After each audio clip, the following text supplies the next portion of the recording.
that day. And he was talking, he was teary-eyed, and he was talking, and while he was talking, God gave me the title of my book. That's amazing. I love how God And works like that. yes, he wasn't talking anything about the title of my book. He was just Right. talking, and I said, go ahead on and talk, I'm listening. And I wrote the title down, and the title of my book is The Power of a Silent Thought.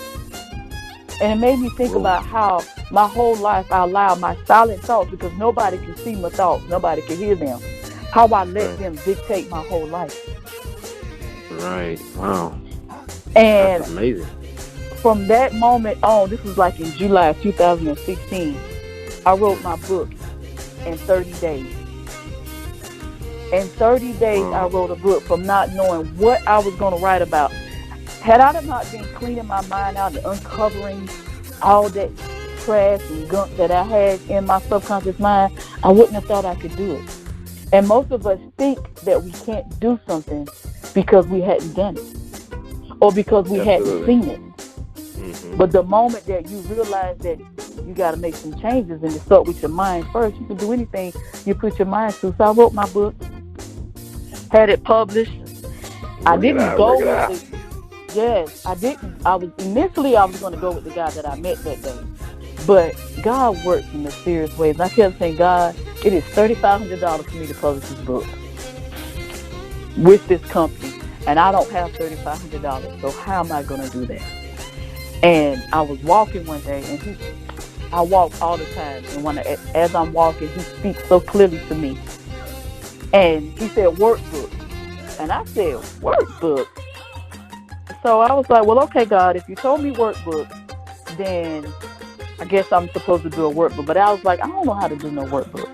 So when I got back in the building, I looked it up. And so God took me back to when I was in kindergarten and how we used to work in workbooks. And I was like, oh, workbook.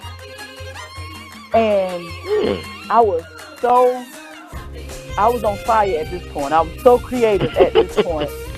Because I was growing and I was learning new things and I was becoming a better person through myself, and I was showing myself compassion and love, that I actually completed that workbook in 24 hours. Whoa. And I went and I published a workbook before I actually published my book. But my workbook is a guide to my book. Right, right. But while I was doing all of this, I was still doing a lot of research. And I stumbled upon, which I say stumbled upon, but it was just the grace of God. I stumbled upon how to self-publish my own stuff. Right, yeah. So I self-published all my books.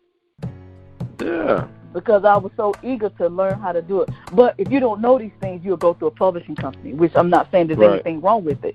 Sometimes, it's probably, better to go through. You may get more exposure. But I ended up self-publishing my first book, The Power of a Silent Thought, and then I self-published a workbook called Mindset Development. I published another workbook called Overcoming Self-Sabotage, Get Out of Your Own Way. Then I have a children's collection that I've done. And when I finally moved, I had started writing another book called Loving Me before I moved to Georgia.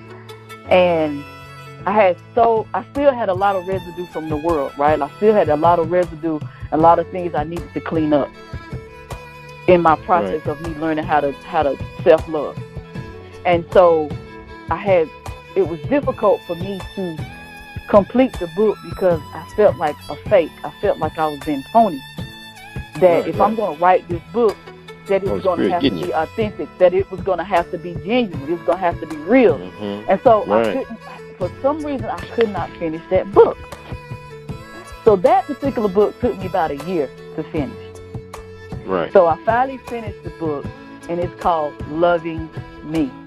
And that was where I went from the silent thought of my childhood and being molested and just not a good setup to me learning how to love myself.